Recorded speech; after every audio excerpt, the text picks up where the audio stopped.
If I told you everything else that you don't already know, you'd run from here in terror. Welcome to Watch Mojo, and today we're counting down our picks for the most egregious instances of casting a white actor to play a non-white character in film, or simply changing the non-white character into a white one. Some spoilers to come. I danced with the devil, and I liked it. Number 20. Jake Gyllenhaal as Prince Dastan, Prince of Persia, The Sands of Time. Perhaps less time admiring your wells and more time guarding your walls, and you wouldn't be here. This was a mixed bag by all accounts. On the one hand, this film was considered one of the better adapted video game adaptations upon release. On the other, it stars Los Angeles native Jake Gyllenhaal as a street urchin turned Persian prince. You have an unfortunate lack of curiosity. No doubt one of my many flaws.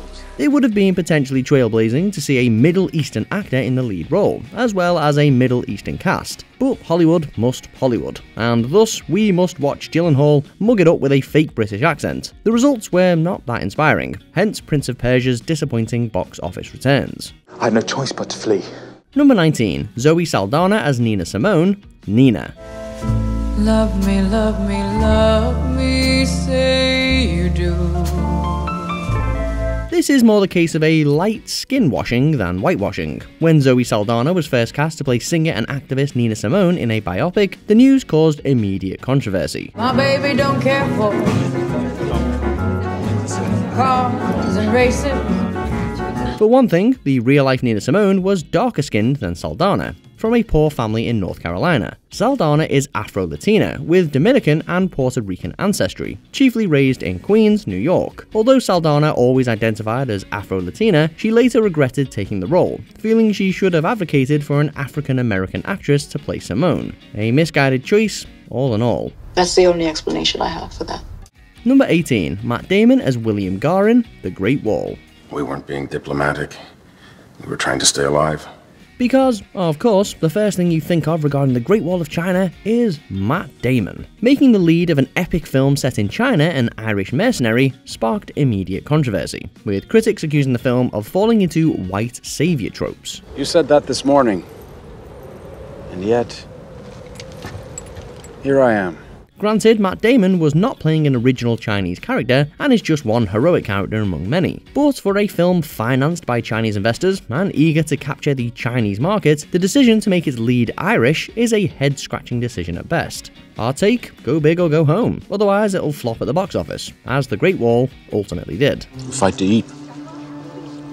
You live long enough, you fight for money. Number 17. Marlon Brando as Sakini, The Tea House of the August Moon. Now, this is a disappointing choice. For a film about the US occupation of Okinawa and interracial marriage, you would think it would have one of the most lauded actors in Hollywood history play an equally meaty role. Instead, Marlon Brando was cast as local native Sakini, who acts as interpreter.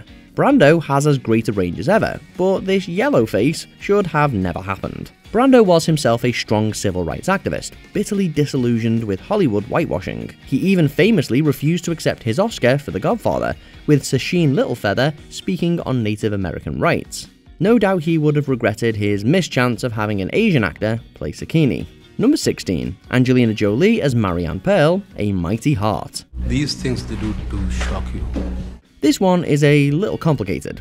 Angelina Jolie, it turns out, was personally chosen by the real-life Marian Pearl to represent her in the film adaptation of the latter's memoir. But for all the fervour that ensued in the wake of this film, Jolie should have just simply declined. I'm sorry, I don't understand your point. Pearl was mixed race, with a Dutch-Jewish father and an Afro-Chinese-Cuban mother, whereas Jolie is of German and Slovak descent. Jolie's performance as the wife of a kidnapped journalist was praised by critics for its restraint and pathos. It would have been nice, though, to have seen a mixed-race actress tackle that same role. When it is over, I know there is nothing that can happen that I won't have the courage to face. Number 15. Natalie Portman as Lena and Jennifer Jason Leigh as Dr. Ventress, Annihilation. You must be feeling dreadful. Based on Jeff Vandermeer's successful novel, this sci-fi horror film's all-female expedition into an alien-occupied zone should have been no problem. But in the novel, Natalie Portman's character is of Asian descent, whereas Dr. Ventress is half Native American and half white. So that's the complication. Director Alex Garland claimed he didn't know the characters had specific ethnicities, going loosely by the first book and not the trilogy as a whole. The novel doesn't even give names to the women, who are described only by their job titles. The film performed very well regardless, but it is certainly a missed opportunity. It's not like us. It's unlike us. Number 14. Leo Tipton as Nora, Warm Bodies. Sweet.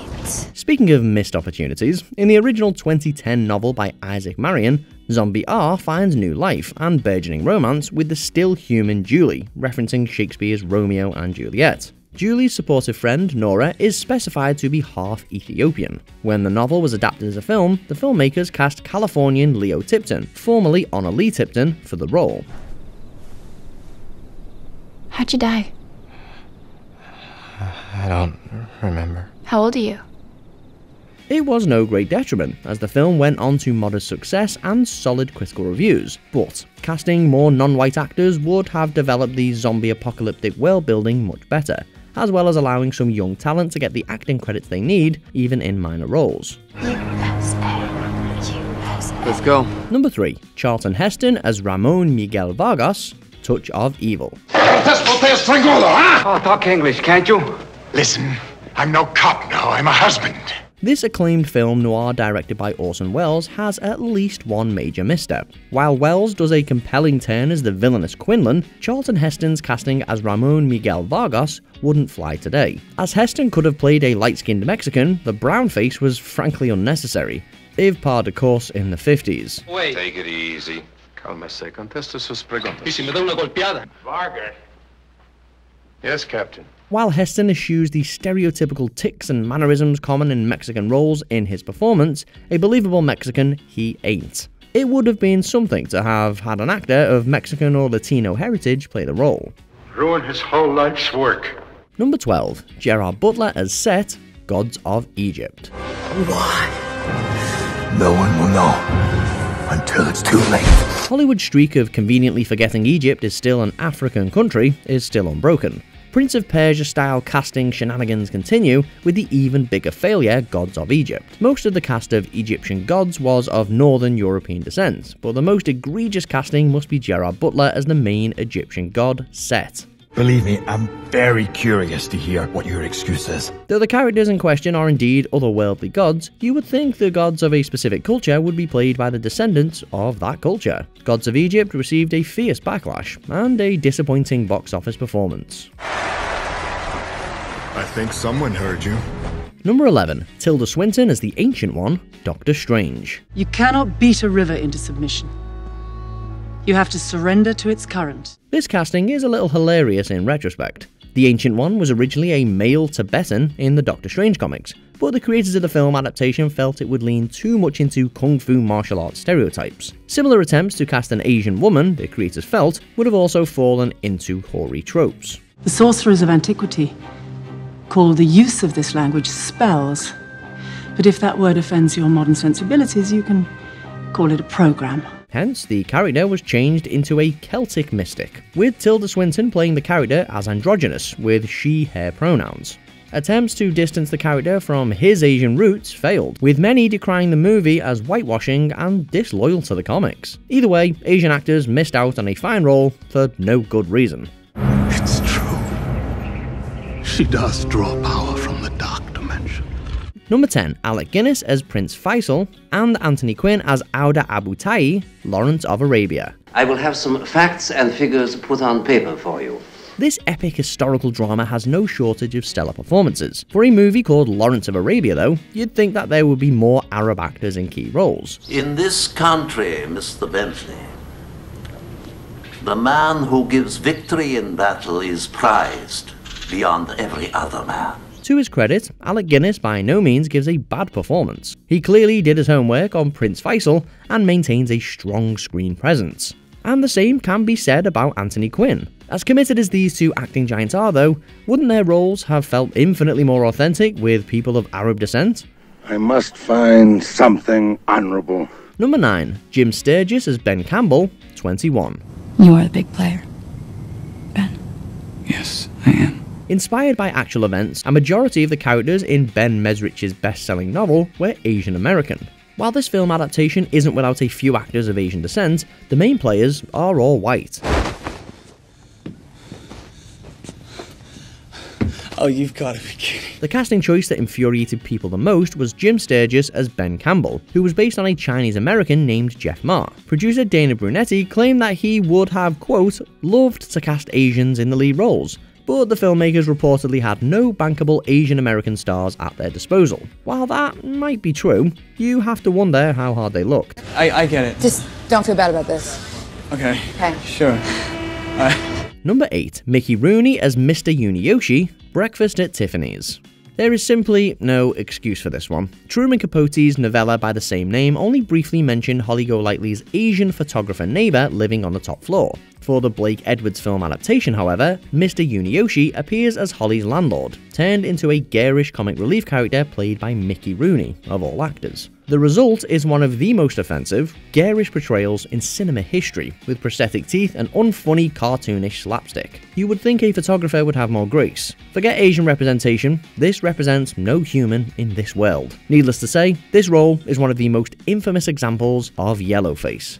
Number 7. Joel Edgerton as Ramesses II, Exodus, Gods and Kings. Inspire what in this case? In this, and in every case, power. To be fair, this isn't the first time a white actor has been cast as Ramesses. Yul Brynner previously portrayed the pharaoh of the Egyptian Empire in the Ten Commandments. Of course, that biblical epic was released in 1956, whereas Exodus, Gods and Kings came out in today's supposed-to-be PC world. I am the god! I am the god!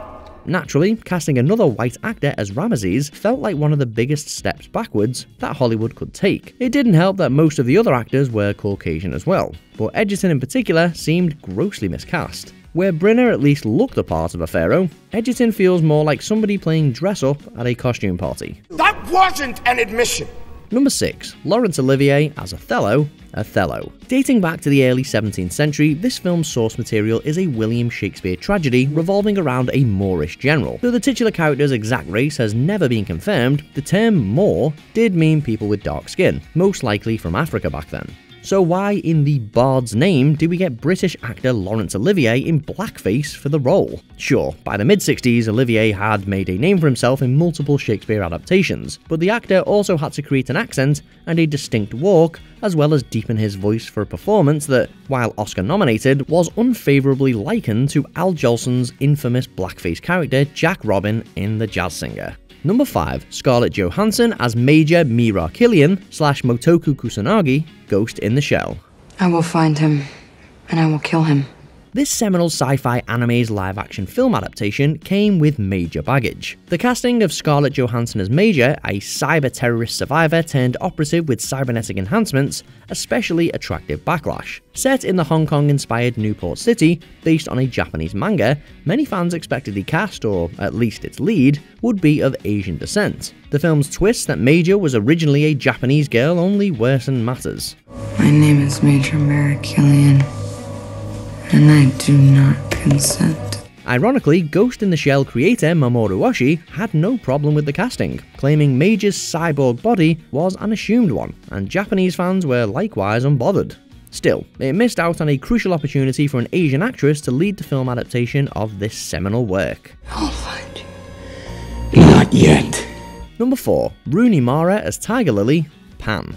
She returned to the Neverwood and fought for us many years. Anybody who's familiar with the story of Peter Pan knows that Tiger Lily is Native American. The folks behind this reimagining apparently didn't get the memo though, as they cast the light-skinned Rooney Mara in the role. The filmmakers tried to compensate for this by having Tiger Lily's tribe be made up of various different races and nationalities. What are they singing about? Search me! While that's a noble gesture, I guess, there's still no reason why Tiger Lily couldn't have remained Native American. Mara is an immensely talented actress, but she simply looks uncomfortable in this whitewashed role. As far as missteps go, it may not be what made the red man red bad, but it's not that good either. If you don't believe Peter, then neither will they. But if you do, they will too, I promise. Number 3. Emma Stone as Captain Alison Ng, Aloha. Boy, did she blow it. If I may. Now here's a casting choice that made the internet erupt like a volcano. Although roughly 70% of Hawaii's residents aren't white, this box office bomb enlisted Caucasian actors across the board. To make matters worse, Emma Stone was cast as a character who's supposed to be 1/4 Chinese and 1/4 Native Hawaiian. Also be an invaluable addition to our joint mission. I am a quarter Hawaiian. Ho'olalea. As much as we love Stone, even she felt this was a misguided decision in retrospect. Director Cameron Crowe additionally wrote an apology on his blog. If there is a silver lining to this controversy, it's that more people started to realise just how common whitewashing is, which will hopefully influence change in Hollywood. Oh my god, I got personal with you. I never get personal. Number 2, the main cast, The Last Airbender. That child is being arrested. For what? He was bending tiny stones at us from behind a tree. It really hurt. Inspired by Eastern philosophies and Japanese anime, the characters in Avatar The Last Airbender were largely depicted as Asian and Inuit. In this despised live-action interpretation, however, our heroes are all white, and any Asian actors are restricted to minor roles. General Hero, I'm glad you could accept my invitation to join us on this historic event. You could argue that the cast isn't completely whitewashed, seeing how M. Night Shyamalan populated the Fire Nation with actors of Indian and Middle Eastern descent. Since the Fire Nation is primarily depicted as villainous though, this ultimately sends out a negative message, fanning the flames. Failing to accurately represent a single character, it's easy to see why The Last Airbender helped coin the term race-bending. Before we continue, be sure to subscribe to our channel and ring the bell to get notified about our latest videos. You have the option to be notified for occasional videos or all of them. If you're on your phone, make sure you go into your settings and switch on notifications. Number 1, John Wayne as Temujin/Genghis Khan, the Conqueror. What venture is without hazard?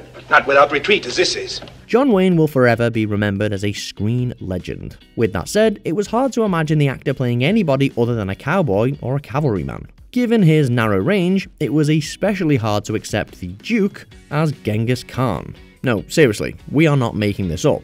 I have no fear of target tie, wounded or whole. Here's the one I must fear.